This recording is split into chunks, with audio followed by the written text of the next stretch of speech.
أهلا بيك، أنا سارة وحابة ناخد هدنة صغيرة نحكي فيها عن اللي جوانا ونسمع نفسنا من جديد. دي رحلتنا سوا ويلا بينا.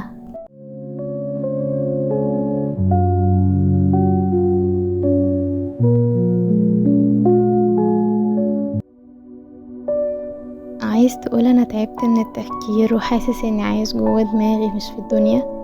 كل حاجة بتحصل حواليا عقلي يقعد يحلل فيها مليون مرة، والتساؤلات ما بتخلصش. طب ليه قال كده؟ طب قصده ايه؟ طب لو كنت اتصرفت كده كان ممكن هيحصل ايه؟ الأسئلة ما بتخلصش والاحتمالات ملهاش آخر. وانام؟ مستحيل. النوم بقى وقت تحقيق وتحليل وسيناريوهات مش بتنتهي. عامة انا حاسة بيك، انت مش لوحدك، في ناس كتير قوي بتحارب عقلها كل يوم.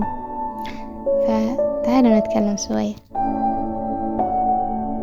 الاوفر ثينكينج او الافراط في التفكير هو مش معناه انك بتفكر كتير عادي او زيادة في معدل الذكاء فانت بتفكر كتير وده طبيعي، ولا هو معناه انك بتفكر بطريقة مرهقة ومفرطة في كل تفصيلة صغيرة، بتحلل وتتوقع وتراجع وتجلد في نفسك وتعيد نفس الموقف 100 مرة في دماغك.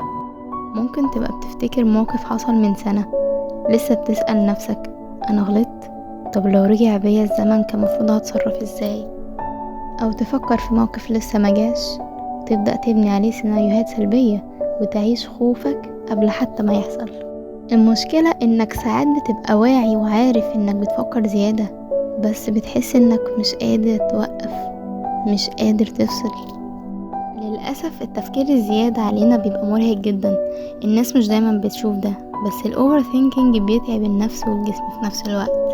تحس انك مرهق طول الوقت بس مش فاهم ليه، مش قادر تنام، مش عارف تركز. كل حاجة حواليك صوتها عالي بس الصوت اللي جوه دماغك اعلى بكتير. بقى قاعد وسط الناس بس عقلك شغال في 100 حاجة تانية. الشكل اللي باين للناس مش هو نفس الشكل من جواك. والمشكلة الأكبر إنك دايما حاسس إنك في حالة تهديد، كأن في خطر بيلاحقك. تحس إنك لازم تقعد طول الوقت بتفكر، والمخ لما بيحس بالخطر عمره ما بيعرف يرتاح. طيب ليه بنقع في الفخ ده؟ خليني أقولك، الإفراط في التفكير مش ضعف، هو بس محاولة للسيطرة. انت بتحاول تحمي نفسك من الغلط ومن الألم، من الخسارة. عقلك بيقولك انت لو فهمت كل حاجة، لو حللت كل حاجة مش هتتأذي، بس الحقيقة ان انت بتتأذي من التحليل نفسه. اوقات ده بيكون نتيجة من التربية او التجارب اللي مريت بيها. يعني لو اتعودت انك تتحاسب على كل غلطة او تعرضت لمواقف خلتك تحس انك لازم تكون حذر على طول، فعقلك هيبرمج ده وهيبرمج نفسه انه دايما ياخد احتياطه حتى لو ده هيكلفك راحتك. نخرج من اللوب دي ازاي نوقف دوامة التفكير؟ هي مش بزرار ولكن بخطوات. اول خطوة محتاجها انك تلاحظ انك بتفكر زيادة. لما تلاقي دماغك بتلف حوالين موضوع معين، قول لنفسك انا دلوقتي بفكر زيادة عن اللزوم. الملاحظة دي هتبقى بداية الهدوء. حاول تخرج اللي جواك، جرب مثلا تكتبها.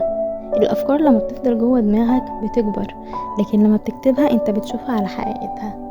واهم حاجة تسأل نفسك، هل في حاجة ممكن اعملها دلوقتي؟ او في خطوة تقدر تعملها؟ اعملها دلوقتي، خد الخطوة واعملها حالا. لكن لو مفيش، خليك صادق مع نفسك وخلاص. خلاص يا معلم، خلاص سيبها. مش كل حاجة نقدر نتحكم فيها وده طبيعي. اخر حاجة ممكن تعملها انت ترجع جسمك للأرض. لما العقل يسرح لموضوع، خليك في الجسد. امشي، اتنفس ببطء، خد شاور دافي، اشغل نفسك. الجسم لما بيهدى بيهدي العقل معاه. وفي النهاية حابة أقولك، أنت مش مجنون، وأفكارك الكتير مش دليل على فشلك. ده عقلك بيحاول يحميك بس هو بيبالغ شوية. المبالغة دي بتتعبك وتخليك تبعد عن نفسك. اعرف ان الهدوء مش بيجي في انك تتحكم في كل حاجة.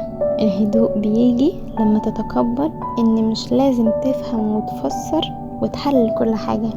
اوقات كتير السلام النفسي صدقني بيبدأ لما تقول لنفسك انا عملت اللي عليا والباقي مش بايدي. لما تلاقي دماغك بدأت تدور من تاني، وقف، اتنفس، وقول انا عايز اعيش، مش هحلل الحياة، وبس كده.